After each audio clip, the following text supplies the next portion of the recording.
잘 아시는 대로 오늘은 부활주일입니다. 모든 주일이 그렇지만 특별히 오늘은 온 교회가 그리스도의 부활을 기념합니다. 유치한 질문이 될지 모르겠습니다만 여러분은 예수님의 부활을 믿으십니까? 그렇다면 예수님의 부활이 여러분과 무슨 상관이라고 생각하십니까? 바로 이 점을 오늘 오전과 오후에 두 번의 강설을 통해서 우리가 생각해 보려고 합니다. 우리는 그동안 교회를 다닌 세월이 있고 또 교회에서 성경을 배워온 세월이 있기 때문에 예수님의 부활 때문에 나도 언젠가는 육체가 부활하여 영원히 하나님과 함께 살 소망을 가지게 됩니다. 우리가 예수님의 부활을 그렇게 이해하고 있는 것은 정당한 것이고 틀린 것이 아닙니다. 그렇지만 예수님의 부활을 그렇게만 알고 있다면 우리에게 그것은 큰 손해가 될 것입니다. 왜냐하면 예수님은 부활하신 그리스도로서 그분은 영원한 하나님 나라의 왕이신 까닭입니다. 이분이 하나님 나라의 왕이신 까닭에 우리가 그분의 이름으로 죄사함을 받고 의롭다함을 입고 육체가 다시 사는 것과 영원히 사는 것을 믿으며 그 영원한 나라에 당당하게 들어감을 얻게 되는 것입니다. 그 사실을 우리가 어떻게 확신할 수 있습니까? 하나님께서 그 증거를 우리에게 주셨습니다. 그게 바로 그리스도의 부활입니다. 그래서 오늘은 바로 그 점을 생각해 보겠는데, 특히 바울이 비시디아 근처의 안디옥에 있는 유대인 회당에서 전한 설교를 통해서 생각해 보려고 합니다. 바울의 설교를 보면 우리가 이미 읽어서 알 수 있듯이 대단히 하나님의 구속 역사적으로 설교가 구성되어 있음을 알 수 있습니다. 주제 설교도 아니고요. 바울의 설교는 도덕적이거나 윤리적인 교훈을 주는 설교도 아닙니다. 하나님의 구속 역사적으로 이루어져 있습니다. 자세히 보니까 세 가지 골격으로 되어 있습니다. 그 세 가지 골격은 출애굽부터 가나안까지입니다. 이게 첫째고, 그 다음 사사시대부터 다윗 왕까지 이게 둘째고, 그 다음에 다윗의 후손으로 오신 예수 그리스도와 그분의 부활에 대해서 적극적으로 알리고 있습니다. 그래 바울은 이 설교의 결론에 가서 우리가 반드시 이 예수 그리스도를 믿고 순종해야 할 당위를 그리스도의 부활에 딱 붙여서 가르칩니다. 그래 우리가 바울의 이 설교를 잘 이해하려면 우리는 이스라엘 역사에서 대단히 중요한 두 사람을 먼저 이해해야 됩니다. 아브라함과 다윗입니다. 여러분, 아브라함이 성경에 가장 먼저 등장한 때가 언제죠? 창세기 11장에 족보가 먼저 나오고 그 다음에 12장에서 본격적으로 아브라함의 행적이 다루어집니다. 하나님께서 갈대아 우르에서 한 사람 아브라함을 택하여 부르시고 이 사람 아브라함을 이제부터 하나님이 세우실 하나님 나라의 발원지로 삼겠다고 말씀하셨습니다. 아브라함을 하나님 나라의 발원지로 삼으신다는 것은 하나님께서 하나님 나라를 아브라함의 씨를 통해서 세우시겠다는 뜻입니다. 그런데 자세히 보니까 하나님께서 이제부터 이 아브라함을 통해서 세우실 이 나라는 아브라함만 좋으라고, 아브라함의 후손들만 좋으라고 세우시는 나라가 아니라 사실 이 나라가 땅의 모든 족속에 복이 되고 구원이 되는 나라다 하는 것을 우리가 잘 알 수 있습니다.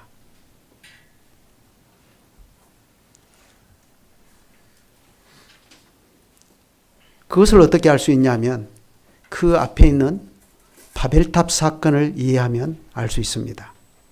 여러분, 바벨탑 사건이 뭐죠? 바벨탑 사건은 그 당시 전체 인류가 하나님께 반기를 들고서 하나님 없는 세상을 만들려고 시도한 것입니다. 그렇지만 하나님께서 그들을 심판하사 온 땅에 흩어버리시지 않습니까? 왜 이렇게 하신 것입니까? 놀라지 마세요. 하나님께서 바벨탑 사건에 개입하셔서 그들을 온 땅에 흩어버리신 것은 세상을 구원하시려고 그렇게 하신 것입니다.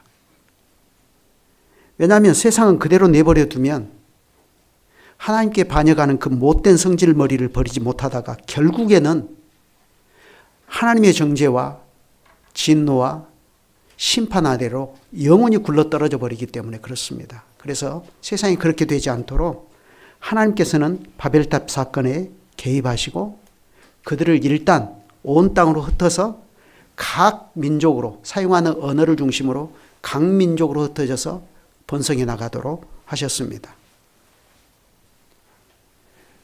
그렇게만 하고 만 게 아니라 일단 그렇게 조치를 하고 응급 조치를 한 거죠. 응급 조치를 해놓고 그러고서 온 땅에 흩어버린 이 전체 세상, 땅의 모든 민족을 구원할 방도를 즉시 하나님께서 마련하십니다. 그게 바로 갈대아 우르에서 아브라함을 택하여 부르시고 그에게 땅의 모든 족속에 복이 되는 한 나라를 약속하신 것입니다. 그러니 이 나라는 당연히 아브라함만 좋으라고 세우신 나라가 아니고 세상 전체의 구원을 생각하고서 약속하신 것입니다. 이게 아브라함 언약의 성격입니다. 그래 그걸 위해서 하나님께서 아브라함에게 구체적으로 두 가지를 주시겠다고 약속하셨죠. 그게 뭐죠? 아브라함의 후손이 하늘의 별과 같고 바다의 모래와 같이 생육하고 번성하게 될 것이라고 말씀하셨습니다. 왜 그렇죠? 하나님의 나라는 하나님의 백성으로 가득 차야 하는 까닭에 그렇습니다. 그리고 두 번째로 약속하신 게 뭐죠? 하나님의 백성이 생기면 그 백성들이 살아갈 영토가 필요한 거 아닙니까? 나라는 무릇 영토가 필요하죠. 그래서 하나님 나라의 영토로 가나안 땅을 주시겠다고 약속하셨습니다. 그래서 그 다음에 역사를 보면 하나님께서는 아브라함에게 이삭을 주셨고 이삭에게는 야곱을 주셨고 야곱에게는 12아들을 주셔서 이 12아들이 이스라엘 12족장으로 큰 민족의 씨가 되었습니다. 그래서 하나님께서는 이들을 애굽으로 이주시키시고 비옥한 애굽 땅에서 생육이 중다하고 번성한 큰 민족이 되도록 하셨습니다. 그래서 큰 민족이 되니까 그 다음에는 어떻게 하셨어요? 그들을 그 땅에서 빼내시고 40년 광야 생활 동안 그들의 불평과 원망을 다 참으신 후에 마침내 그들을 가나안 땅으로 인도하여 들이시고 그 땅을 그들에게 무상의 기업으로 주어서 그 가나안 땅에서 하나님을 섬기는 거룩한 나라가 드디어 서게 해주셨습니다. 비시디아 안디오기에서 바울의 설교는 바로 여기서부터 기록되고 있지 않습니까? 출애굽부터. 그러면 그 전에 했던 이야기들은 다 빼버리고 여기서부터 바울이 얘기했을까요? 그렇지는 않습니다. 성경에는 바울의 설교 전체를 기록할 수가 없어서 간략하게 했으니까 여기서부터 기록한 거죠. 그러나 어쨌든 이렇게 하나님께서 이스라엘 백성을 애굽에서 빼내시고 광야를 지나 가나안 땅에 들어가게 하시고 그 땅을 기업으로 주시니까 마침내 그 땅에서 모세가 가르친 하나님의 율법으로 다스림을 받는 거룩한 나라가 서게 된 것입니다. 그렇지만 사사시대의 역사를 통해서 보여주듯이 그들은 그 땅에서 기대와는 다르게 어떻게 되어버렸습니까? 하나님께 진멸을 당한 가나안 사람들처럼 되어버렸어요. 소돔처럼 되고 고모라처럼 되어버리지 않았어요? 그래서 사사시대 마지막을 보면 그 범죄하는 내용이 소돔성의 범죄와 똑같은 내용이 기록되어 있고 그것 때문에 한 지파가 진멸을 당하는 그런 상황들이 기록되어 있지 않습니까?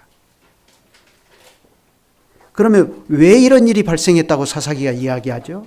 그때의 이스라엘의 왕이 없으므로 사람들이 각기 제 소견에 옳은 대로 행하였다 해가지고 왕이 없어서 이런 사태가 벌어졌다. 그래서 왕의 필요성이 강력하게 대두가 되는 것입니다.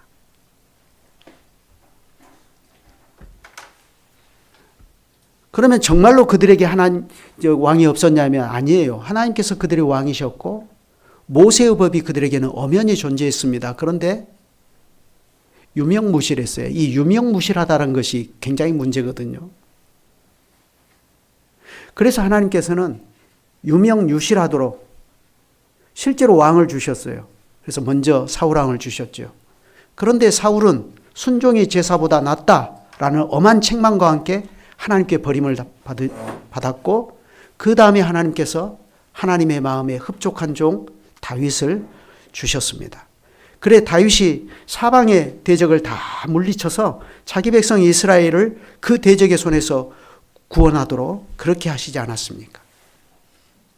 우리 어린이들은 목사님 설교를 들어가면서 부지런히 답을 잘 적어야 돼요.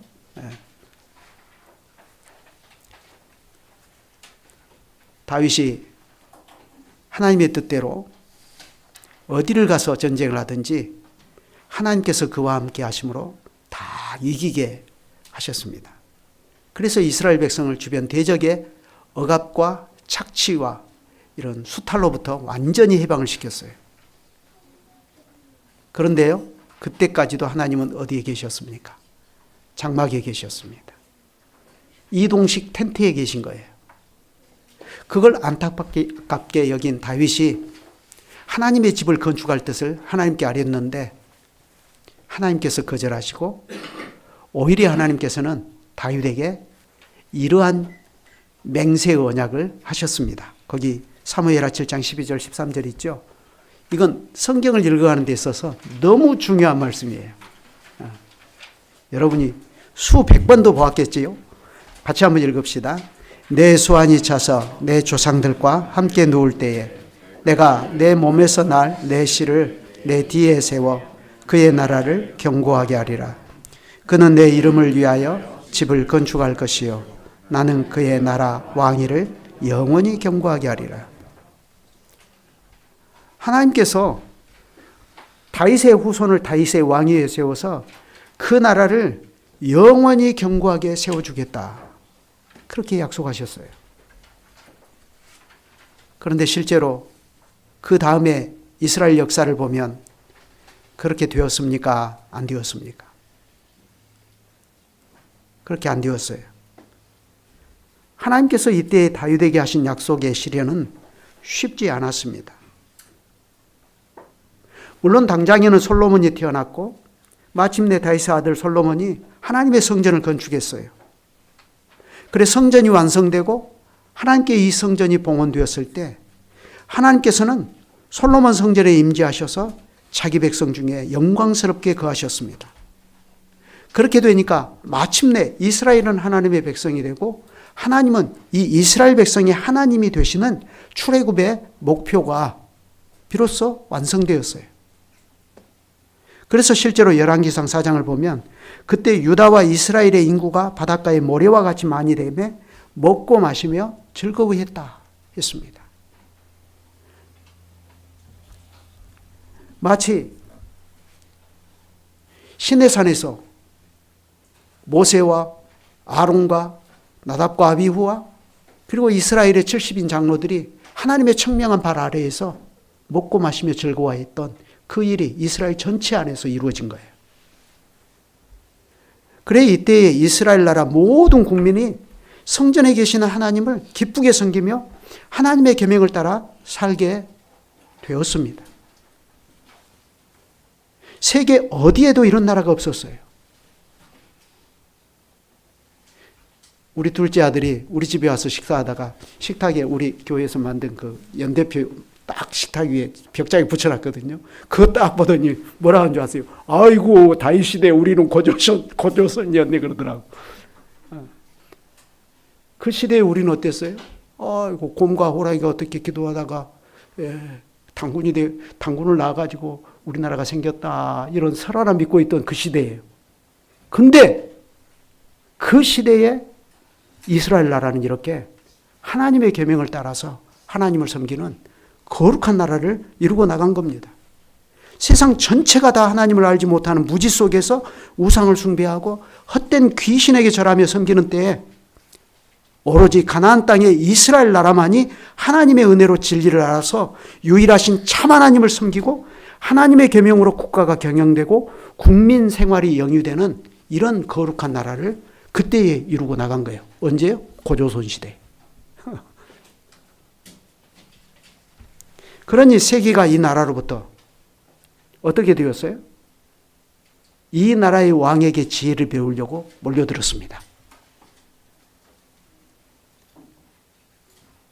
이 나라가 세상의 등불이 된 것입니다.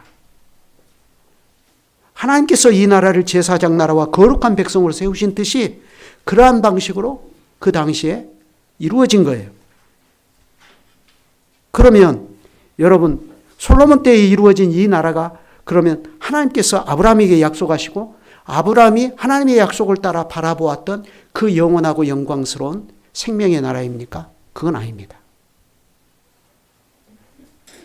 왜냐하면 이 나라의 왕인 다윗도 솔로몬도 다 자기 죄 중에 죽어서 그 조상들과 함께 그 몸이 묻혀가지고 그들이 다 썩어버렸기 때문에 그렇습니다. 분명히 하나님께서 아브라함에게 약속하신 나라는 전체 세상에 복이 되는 나라입니다. 구원이 되는 나라예요. 그러므로 이 나라는 영원한 나라이고 생명의 나라입니다. 그런데 이 나라를 가장 방불하게 보여주는 다윗의 나라도 솔로몬 왕국도 다윗과 솔로몬이 죽어서 그 몸이 썩게 됨과 동시에 이 나라도 역시 아브라함이 바라보았던 다윗이 바라보았던 영원한 나라는 아니구나 하는 사실이 드러났습니다.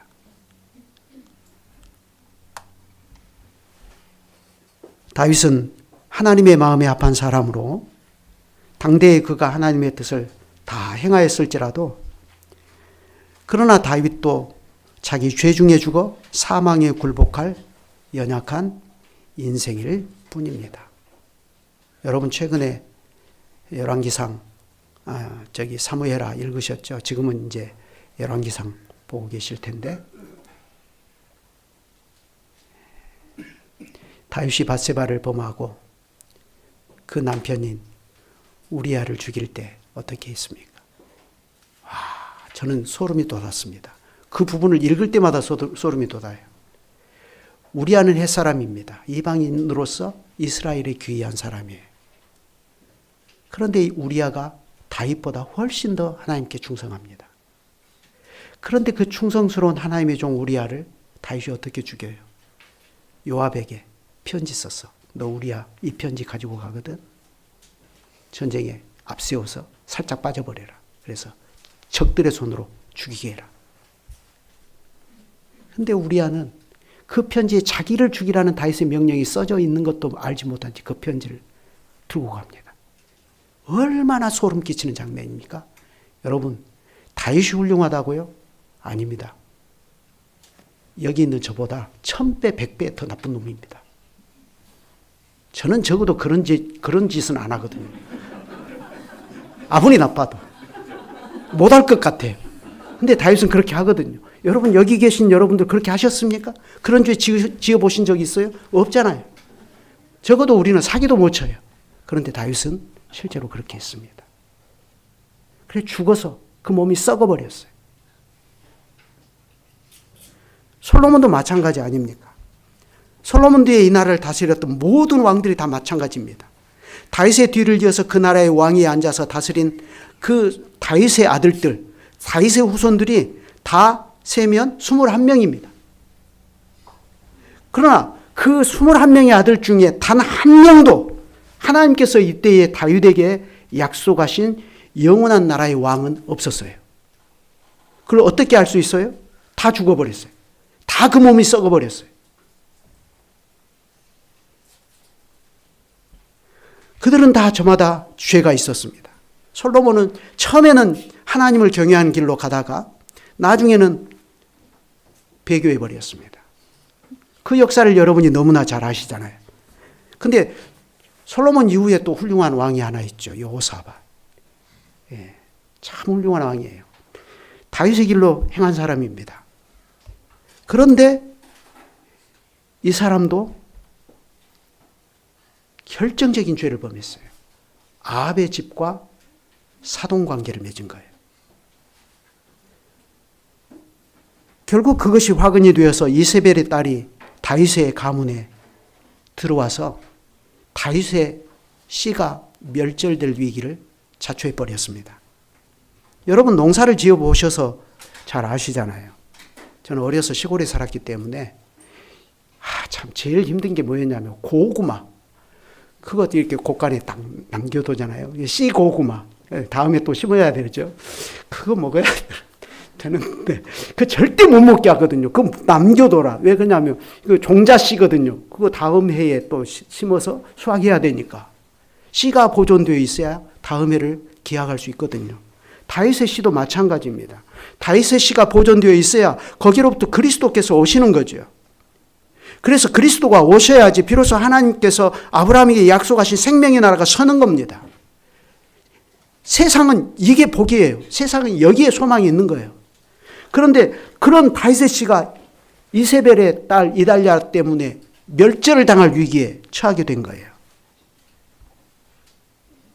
그러니 다윗의 씨를 보존하는 일이 얼마나 중요한지 알 수가 없습니다. 그런데 하마터면 이 여호사밧의 죄 때문에 이 씨가 멸절될 위험에 떨어진 거예요. 하나님께서 다윗의 집을 멸하기를 즐겨하지 아니하셔서 요아스 하나를 살려서 남겨두셨으니까 망정이지, 요아스마저 그때 잘못돼 버렸다면 그때 다윗의 집은 이미 망해버렸고 아브라함이 바라던 영원한 나라도 다윗이 바라던 세상 구원이 되는 나라도 그때는 존재할 수가 없게 되는 거예요.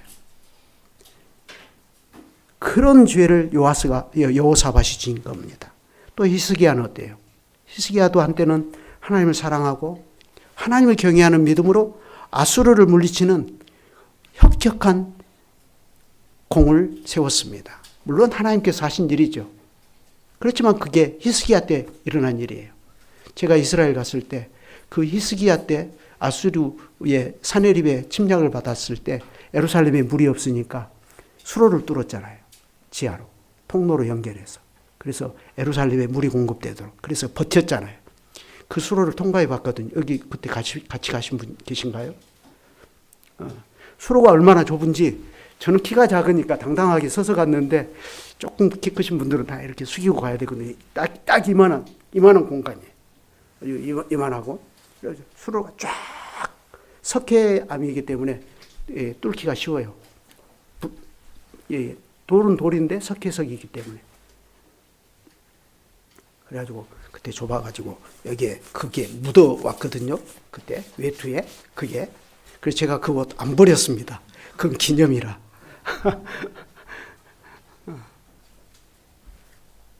히스기야 그때 그런 일을 했지만, 그런데 이 히스기야가 그때 아수르를 이긴 그 공을 자기가 잘라서 자기가 힘이 세서 그런 것처럼 생각하고 그걸 자랑하다가 결국 그것 때문에 하나님께서 이 이스라엘 나라를 바벨론의 손에 붙여버리시지 않습니까?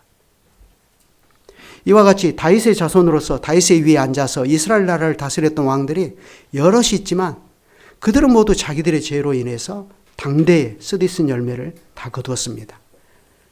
마침내 그들은 다 죽어서 그 몸이 썩어버리게 된 거예요. 그래서 예를 들면 이런 겁니다. 솔로몬이 예루살렘에서 온 이스라엘을 다스린 날수가 40년이라 솔로몬이 그 열조와 함께 자매 그 부친 다윗의 성에 장사되고 그 아들 르호보암이 대신하여 왕이 되니라.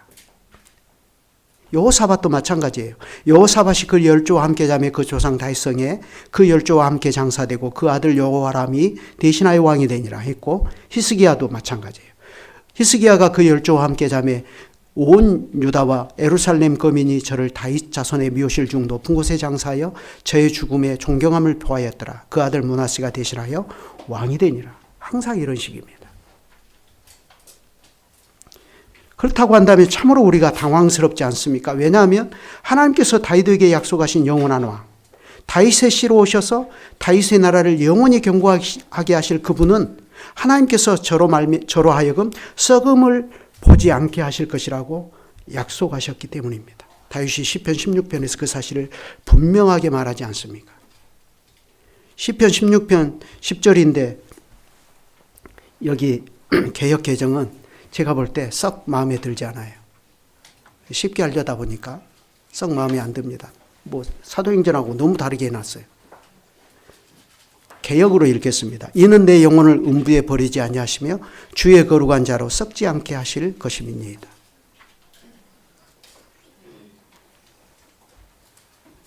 보시는 것처럼 다윗의 몸에서 나서 다윗의 왕위에 앉아 다스리실 분을 가리켜서 다윗은 주의 거룩한 자라 이렇게 부릅니다.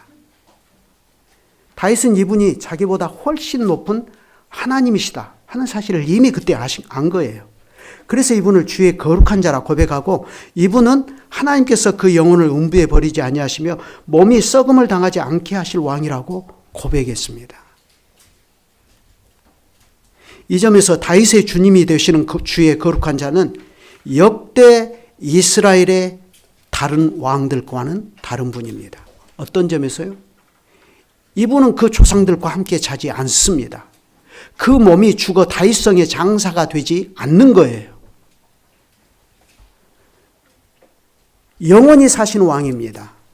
그런데 여기에 영원히 사신다. 이 말은 그저 어떻게 죽지 않고 영원히 목숨만 겨우 부지한다 이런 게 아니고 이분이 영원히 사신다는 말은 이분이 다윗의 왕위에 앉아서 영원히 다스리신다. 특별히 하나님의 공평과 정의로 영원히 다스리신다.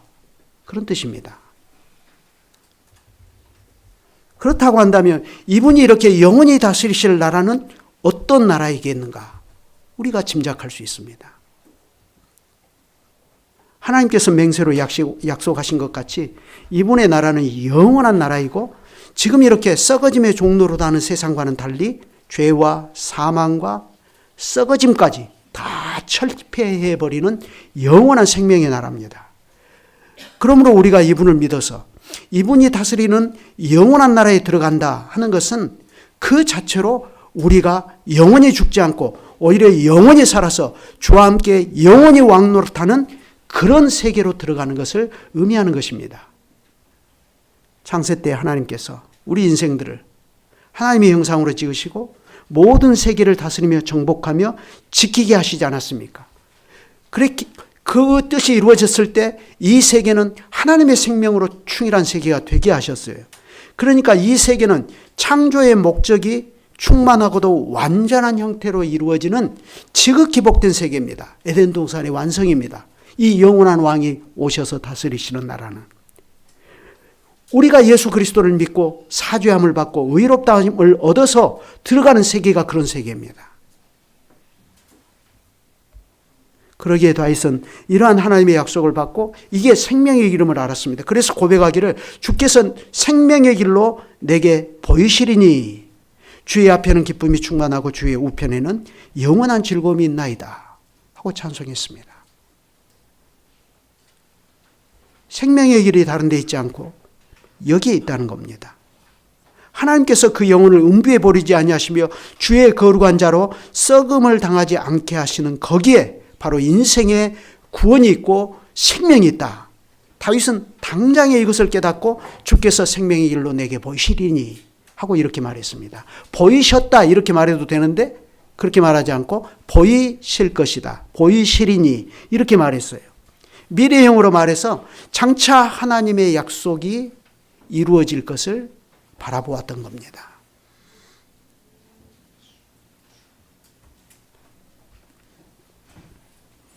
그래 다윗은 그 믿음으로 어디를 또한 바라보았냐면은 주님의 우편을 바라보았습니다.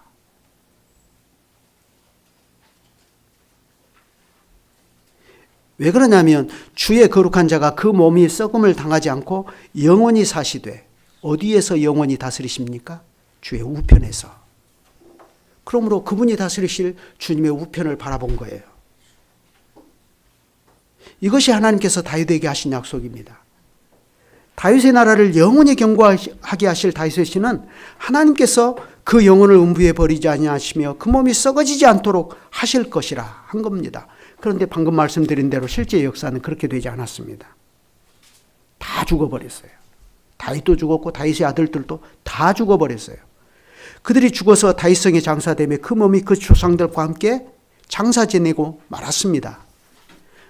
자연스럽게 그들이 다스리던 나라도 죄가 쌓이고 쌓여서 더는 만회할 수 없게 되므로 망해버렸습니다. 하나님께서 그들을 바벨론의 손에 붙여서 바벨론 포로로 끌려가게 되었어요. 그래서 70년의 기나긴 포로 생활이 시작되었고, 심지어 포로에서 생활을 마치고 돌아와서도 그들에게는 여전히 사사시대와 같은 문제가 발생했습니다. 그게 뭐죠? 포로에서 돌아왔는데 자기들을 다스려줄 왕이 없어요.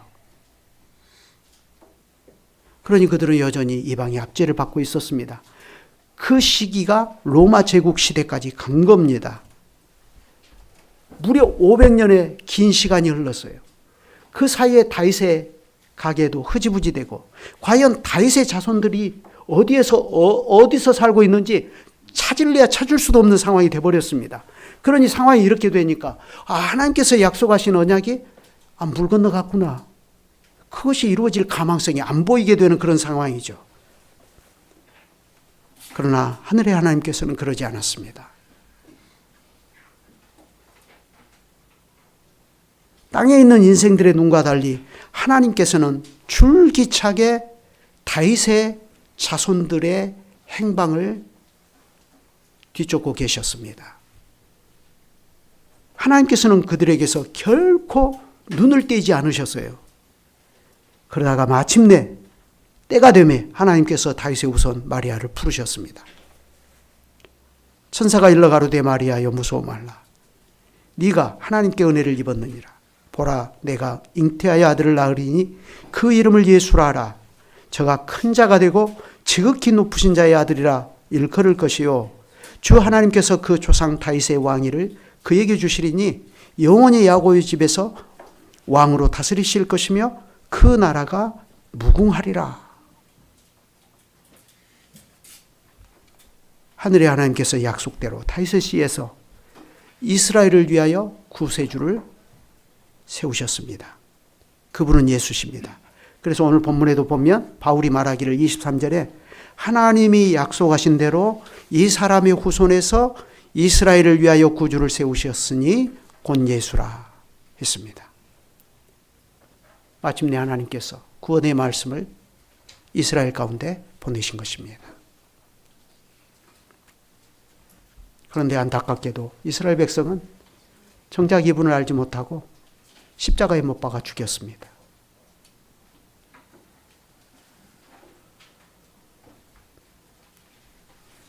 그렇지만 하나님께서는 저를 성경대로 사한 날에 능력으로 살리시고 하늘에 올리시고 하나님 우편에 앉게 하셔서 마침내 약속대로 다윗의 왕위를 저에게 주어 영원히 다스리게 하셨습니다.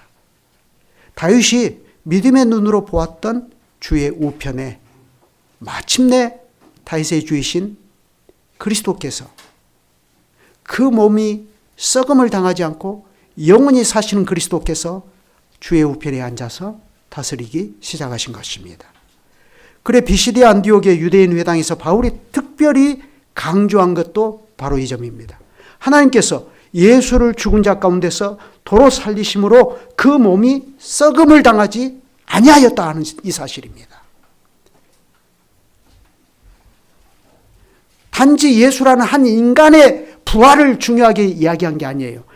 예수 그분의 몸이 썩음을 당하지 않았다라는 이 사실을 다윗의 신앙 고백과 붙여서 가르친 겁니다. 그러니 다윗의 자손 예수는 역대 이스라엘의 왕들과 달라서 그는 조상들과 함께 자지 아니하고 그 죽은 몸이 살아남은 자들에 의해서 다윗성에 장사되지 아니하신 유일한 다윗의 후손이십니다.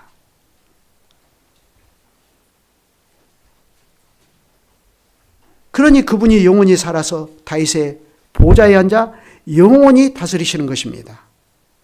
그러니 그리스도의 부활이 과연 예수 그리스도는 영원한 하나님 나라의 왕이시다 하는 이 사실을 증명하는 거예요. 하나님께서 그리스도의 부활로 그 사실을 증명해요. 그래서 믿으라 하시는 것입니다. 그래서 바울도 하나님의 약속대로 이 사람의 시에서 이스라엘을 위하여 구주를 세우셨으니 곧 예수라 하고 전하는 것입니다. 여러분, 바로 이것이 아브라함과 다윗에게 하나님께서 약속하신 영원한 나라입니다. 실제로 우리를 위하여 십자가에 죽으시고 하나님의 능력으로 부활하신 예수께서는 자신이 이제부터 하나님 우편에서 영원히 다스리실 이 나라의 수도를 어디로 정하셨어요? 하늘의 예루살렘으로 정하셨습니다. 땅에도, 저 가나안 땅에 예루살렘이 있죠. 지금도 가면 있어요. 그런데 거기로 정하신 것이 아니라 하늘의 예루살렘으로. 그러니 그리스도의 나라는 과연 아브라함이 바라보았던 하늘의 도성이라 불리기에 손색이 없게 되었습니다. 이와 같이 다윗이 주께서 내게 생명의 길로 보이시리니 주의 앞에는 기쁨이 충만하고 주의 우편에는 즐거움이 있나이다 하고 고백했던 바로 그 생명의 길이 이렇게 영원히 사시며 다윗의 왕위에 앉아 영원히 다스리시는 그리스도로 말미암아 이루어지게 되었고, 중요한 사실은 이 나라가 이스라엘만 아니라 모든 열방과 모든 민족을 향해서 활짝 열리게 되었다는 사실입니다. 과연 하나님께서 아브라함을 세상의 복의 발원지로 삼으신 뜻이 여기에서 이루어지는 것입니다. 지금 바울은 성령의 말하게 하심을 따라서 바로 이걸 말하고 있습니다. 그러니 유대인만 아니라 하나님을 경외하는 이방인들이 다 하나님께서 예수 그리스도와 그분의 부활로 말미암아 일으키신 구원의 큰 일에 관하여 지금 듣고 있어요.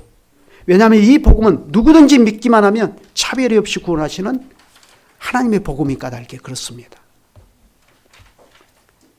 사도들은 이렇게 예수 그리스도를 높은 분으로 전했습니다.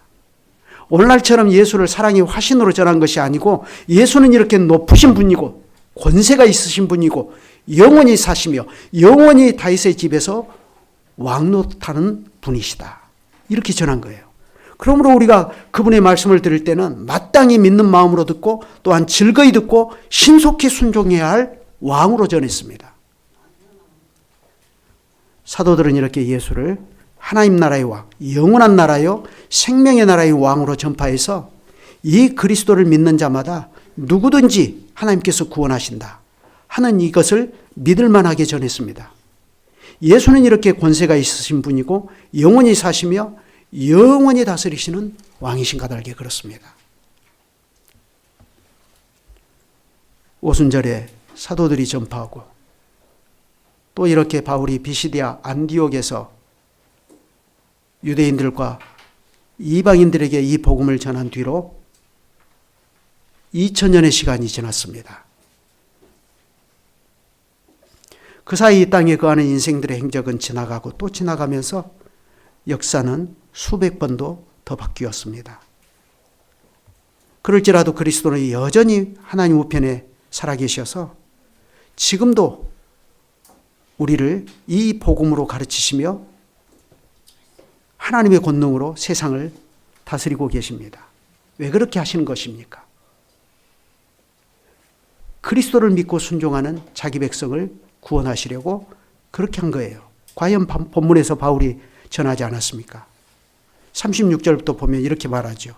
다윗은 당시 하나님의 뜻을 따라 섬기다가 잠들어 그 조상들과 함께 묻혀 썩음을 당하였으되 하나님께서 살리신 이는 썩음을 당하지 아니하였나이니 그러므로 형제들아 너희가 할 것은 이 사람을 힘입어 죄의 사함을 너희에게 전하는 이것이며 또 모세의 율법으로 너희가 의롭다 하심을 얻지 못하던 모든 일에도 이 사람을 힘입어 믿는 자마다 의롭다 하심을 얻는 이것이라. 죄의 사함과 의롭다 하심, 이게 하나님의 구원입니다. 하나님의 구원을 얻게 하시려고 예수께서는 지금도 하나님 우편에서 영원히 사시면서 다스리고 계셔요.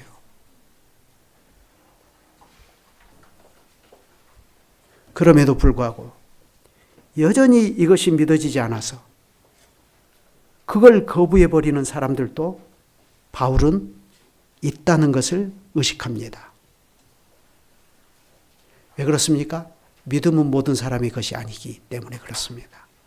그래서 바울은 불신하는 그들에게 경고를 바랍니다. 어떻게요?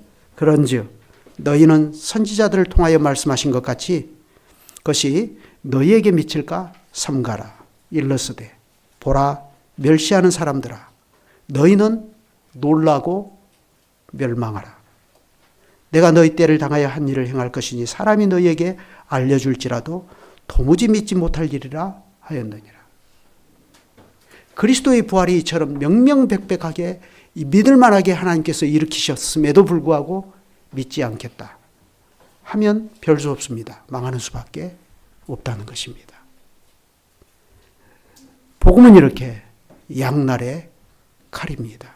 믿는 자에게는 생명의 길이 열리지만 믿지 않으면 망합니다.